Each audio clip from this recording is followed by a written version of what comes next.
Hi, I'm Cassandra Fletcher-Dunham, and this is the Eco-Informed Approach to Mental Health Care, a podcast for mental health professionals navigating the complexities of private practice in a climate-affected, socially unequal and ever-changing world. This space is about conversations with clinicians, especially those in private practice, who are working within the field of climate change. This week I speak with Matthew Malm from the Rural Adversity Mental Health Program, or RAMHP, who is the Area Coordinator for Hunter New England Area Health Service in New South Wales. I wanted to begin this podcast series with this discussion because it's really timely in addressing the question, where do private practitioners find accessible knowledge about supporting people affected by natural disasters and systemic inequality? This discussion delves into the challenges faced by rural communities pre- and post-natural disasters and access to mental health services. Matthew emphasises a place-based and community-led approach to both natural disaster and hidden disaster responses. The episode also highlights the importance of building trust and relationships within communities to effectively respond to mental health crises. This podcast was recorded at the end of last year in December, and we are now at the end of January. And since then, our nation has suffered various natural disasters across each state and territory. So, for example, today I checked out the New South Wales Government website, which provides a list of natural disasters in 2025. Topping that list is the Bondi terrorist attack, the bushfires in local government areas of Lithgow, Midwestern region, Lake Macquarie and Central Coast, and all these occurred in December last month. The list goes on to mention another seven bushfires throughout the year, in addition to several severe to catastrophic weather and flooding events across the state.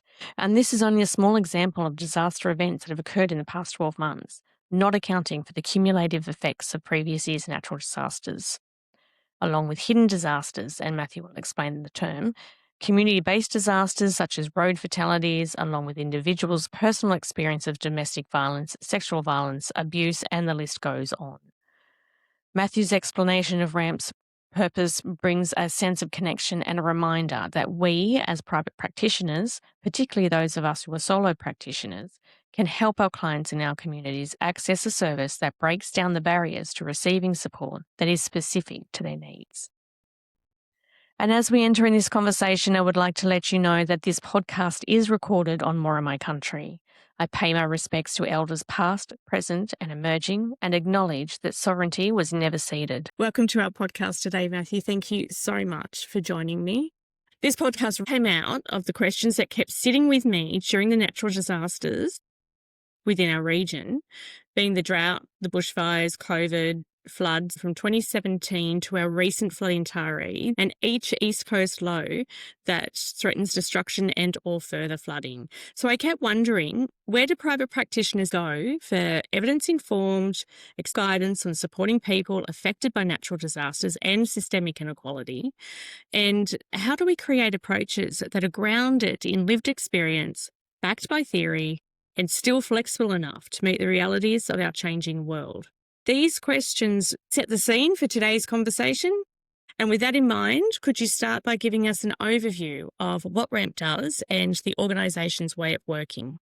Okay. So the Rural Adversity Mental Health Program is a New South Wales-based mental health organisation. We're funded by the Ministry of Health, and we are placed in 9 regional, rural and remote local health districts, and we're administrated and assisted by Grand Pacific Health in partnership. And the work that we do is very varied and diverse. Our program came around in 2007 off the back of one of our longest droughts, where funding bodies and people in positions knew and realised that there was an emerging mental health crisis, but there was very little ways to get information into rural communities about mental health and to support those people living in communities with difficulty accessing mental health supports. So the Rural Adversity Mental Health Program came out as a way of providing an early intervention way of connecting to people, and secondly, providing a health promotion role to educate rural communities about mental health, skills building programs and training and workshops that we could then roll out into communities to help people, first of all, understand what declining mental health looks like, and then have skills and tools to support people around them. Our roles then evolved a little bit more, and we started creating pieces of information that educated further rural communities about specific issues, whether it was drought, whether it was fire, flood, or more specific disasters that were emerging in communities.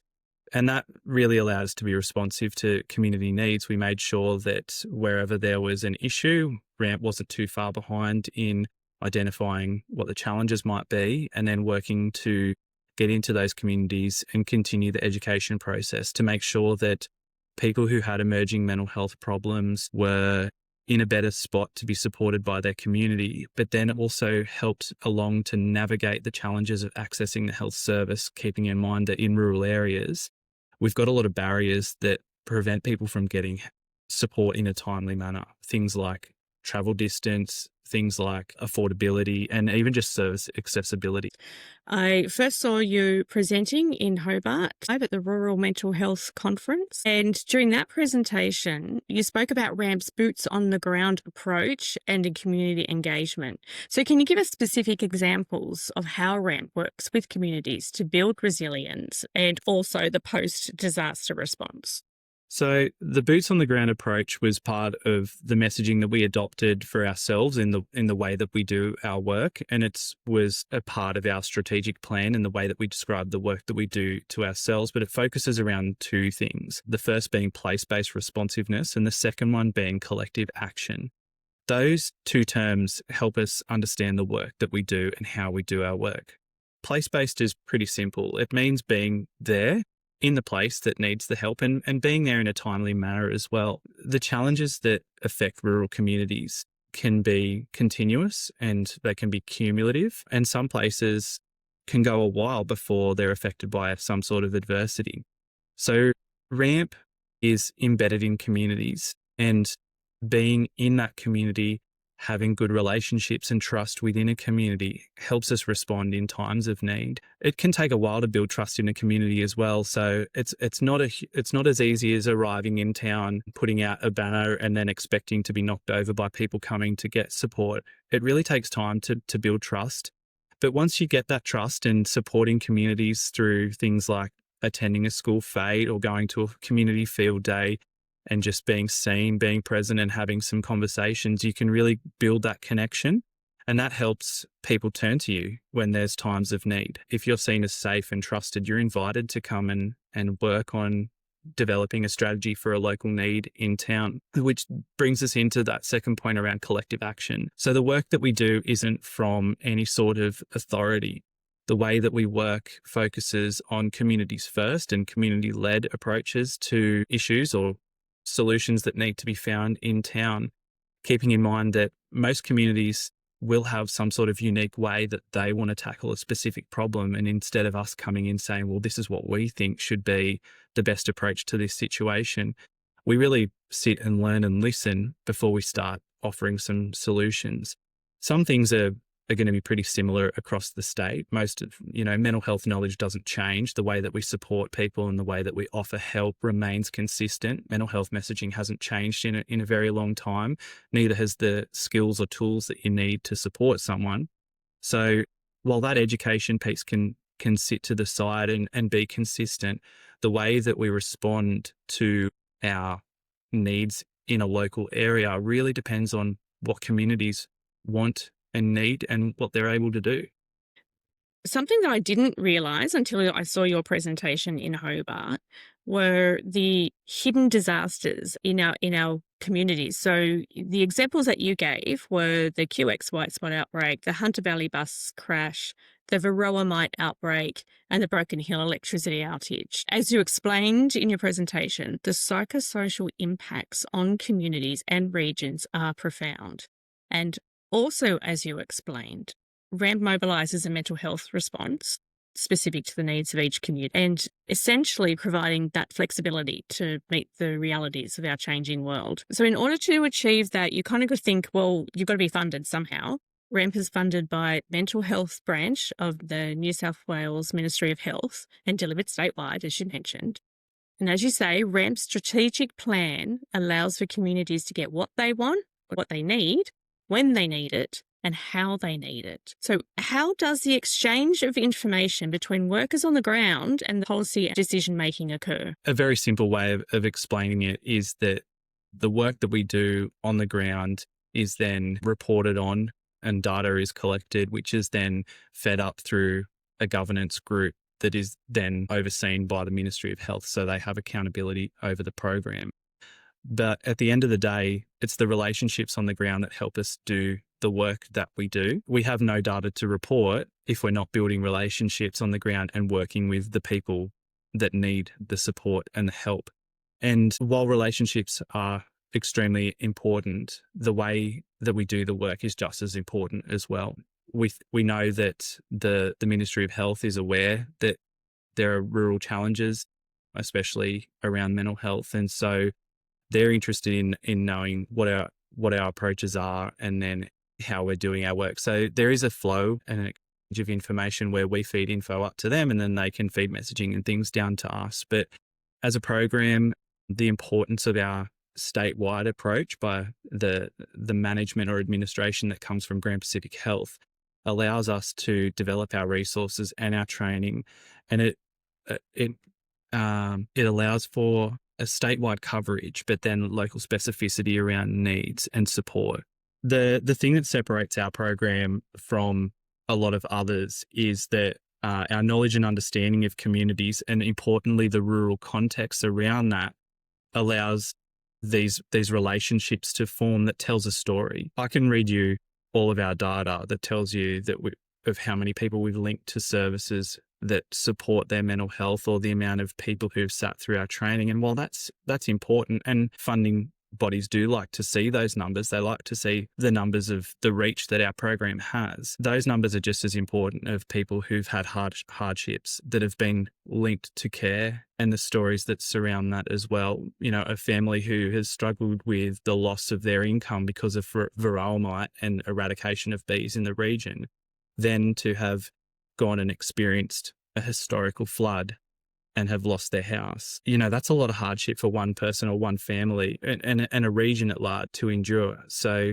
being able to speak with those people and be trusted and welcomed into communities to support and to help them through that, it's really special that we're allowed, you know, we're given those opportunities. But they're the important things that we try to communicate as well. Our program and the work that we do on the ground tells a story of the impact that we're having. So my next question is around RAMHP's model of support and connection with private mental health practitioners. Where do private mental health practitioners fit within RAMHP's model of support?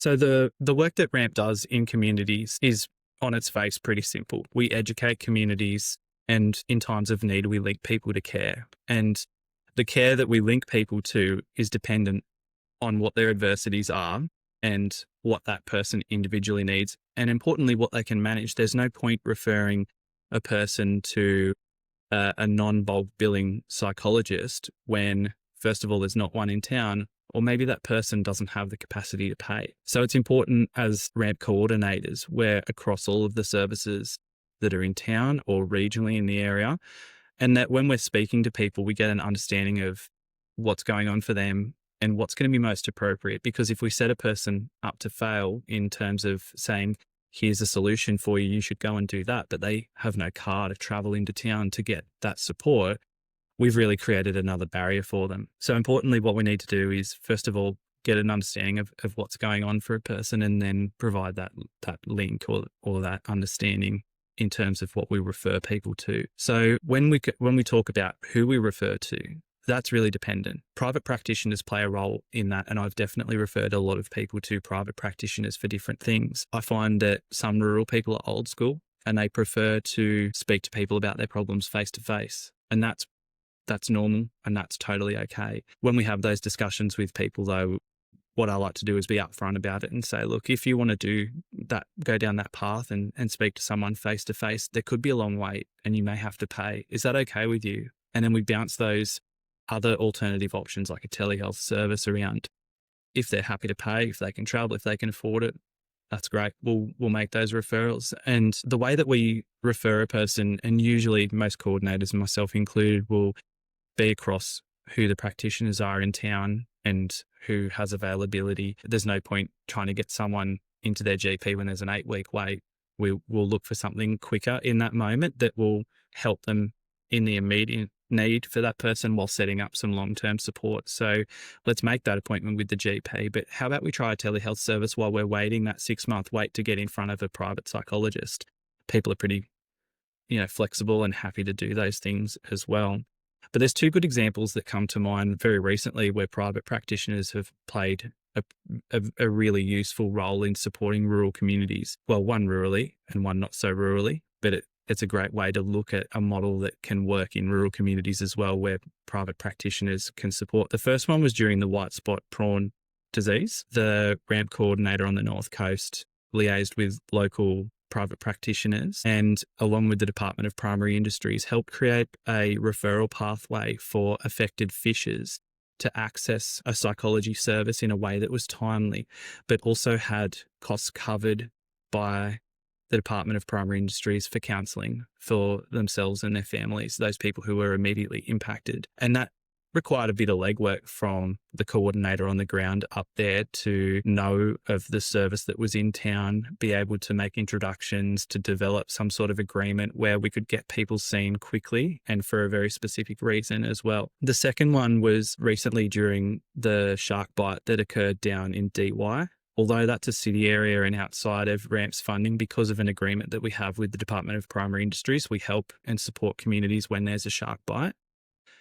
I worked in that area to connect with private practitioners who very willingly put their hands up to say, I have some capacity that I could support the community and see people related to this shark bite incident. And again, with the Department of Primary Industries and also the support of Lifeline as well, who took on people who are affected in a mild to moderate severity level and allowed practitioners to take on moderate to severe people who are affected by the shark bite.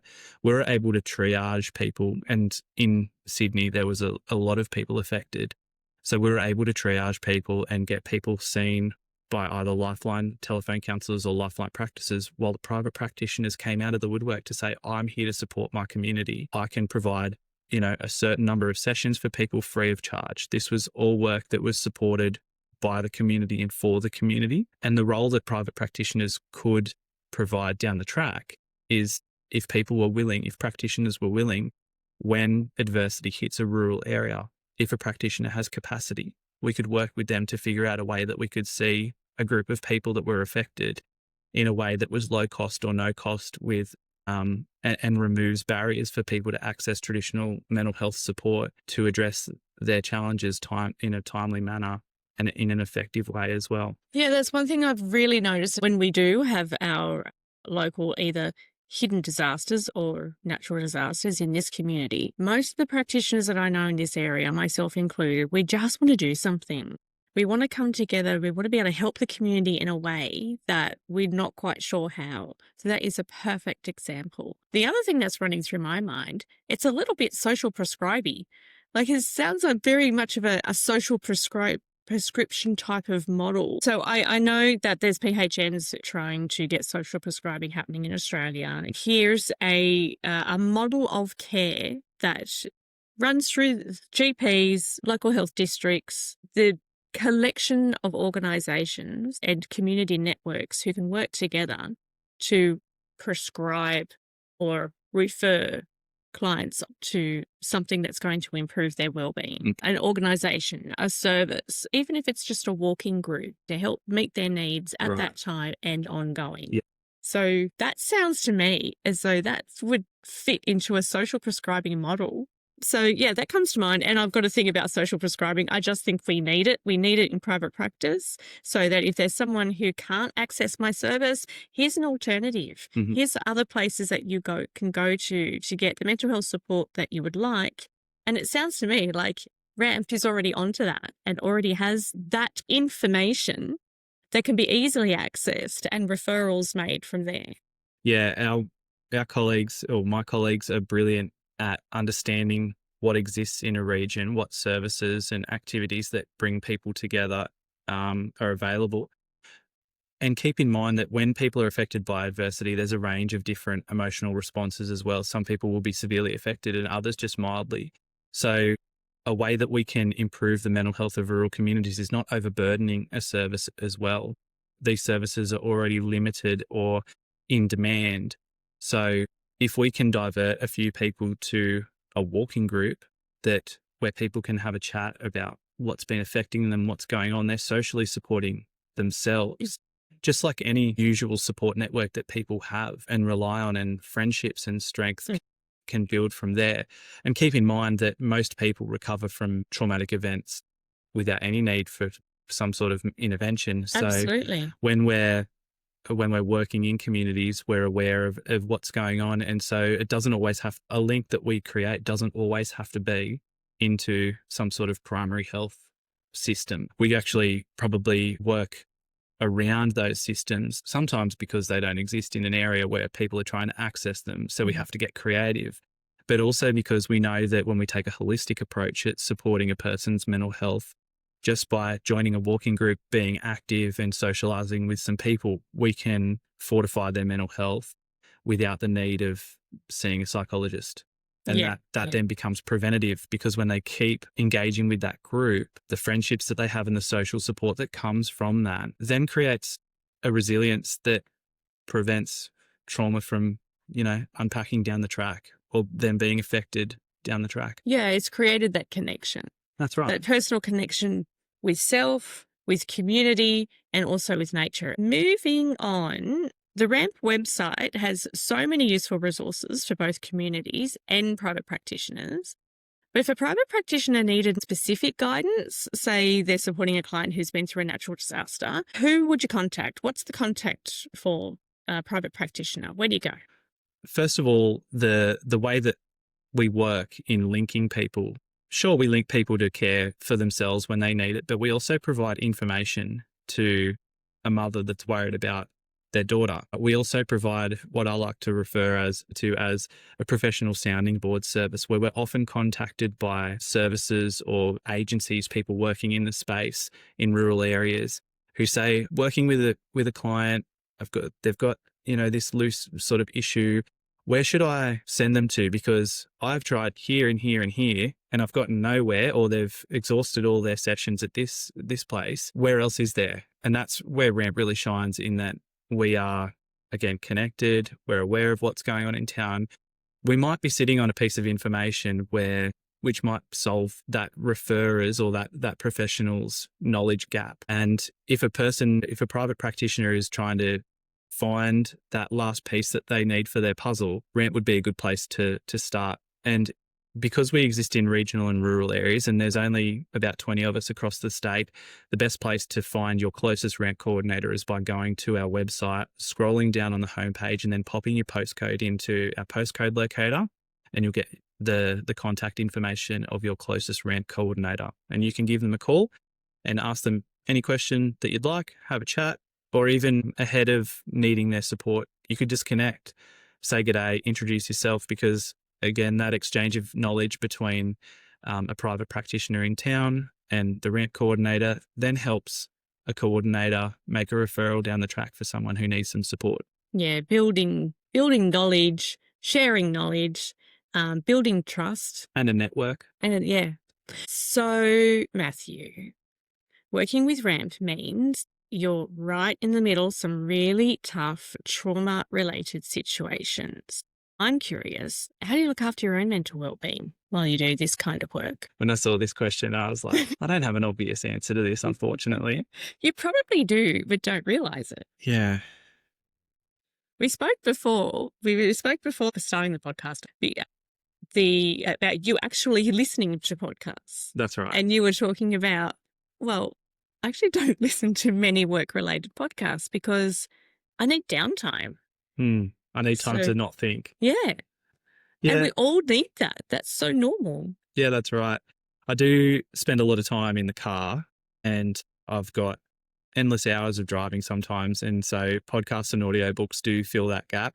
I do read a little bit at home, but I love being outside. And because I'm using my brain a lot, I tend to gravitate towards things where I use my hands to relax. So I like DIYing. I like fixing things. I like solving a problem. At the moment, I'm building a boundary fence and a retaining wall in my backyard, and just like changing up what I do, using my body instead of my brain in those activities really helps me, you know, preserve my brain for next time when I Yeah, really need exactly, it. when you need it. Exactly. Yeah, Yeah. but I also have a young family, and so finding time for myself can be challenging, but also having a young family brings a lot of joy and chaos to my life as well. It's also one of the things that struck me when we started. I went part-time for a little while, and I was looking after my kids for one day a week, and we made a weekly trip to the library where we get some books. And one of the things that really struck me was how many books are in the kids section of the library around natural disasters, drought, Oh, really? fire, Oh, I flood. did not know that. Yeah. And it was a really good opportunity to start having some big conversations with my eldest, who's 4, but books about, animals escaping fire or books about waiting for rain. I think he enjoyed hearing some of the stories that his mum and I had from when we lived out west in the drought, but then also hearing some of my experiences as a volunteer firefighter as well, showing him photos of things like that, and then connecting those disasters to also the work that I do, and then the fallout that comes in communities after those in an age-appropriate way, of course. But he is just like me and loves understanding how the world works. So it's never a day or two without a big question, which is also part of where I find my joy in explaining how the world works and making sure he's informed of all these things that are going on. So you're essentially building resilience from your children from such a young age as well. Yeah, it is when you put it like that, that's what I'm doing. To me, I'm just sort of explaining all the cool stuff Dad's done. It is a good opportunity to, educating them about some of the things that happens in our rural communities, because there's plenty of people who live in the city that don't understand what it's like to have a 3-minute shower in a bucket and then put that bucket of water, to keep your single rose bush alive. And you do a lot of travel during the week. How many Ks have you travelled this week? In the last week, I don't know, I'd say maybe a few hundred kilometres. We had a big storm that came through last week. I was up in Singleton. I've been up to Scone as well, so maybe up to 500 Ks this week. In June alone, 6,000 kilometres in a single month. Whoa. In response to, evacuation centres and recovery centres and things like that. Yeah, yeah. So thank you for the work that you do. Thank you for the work that all of the coordinators across New South Wales do. Thanks. And thank you for coming today. That's not a problem at all.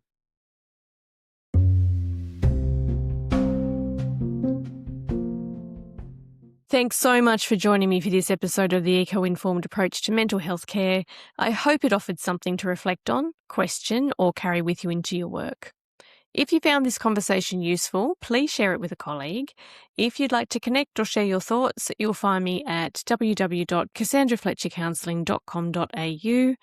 Also look out for my blog specific to this episode on my website, where I will also provide the link to RAMHP's website so you can contact your area coordinator or check out the resources. Thank you for being here. Take care, stay grounded, and I'll see you in the next episode of the Eco-Informed Approach to Mental Health Care.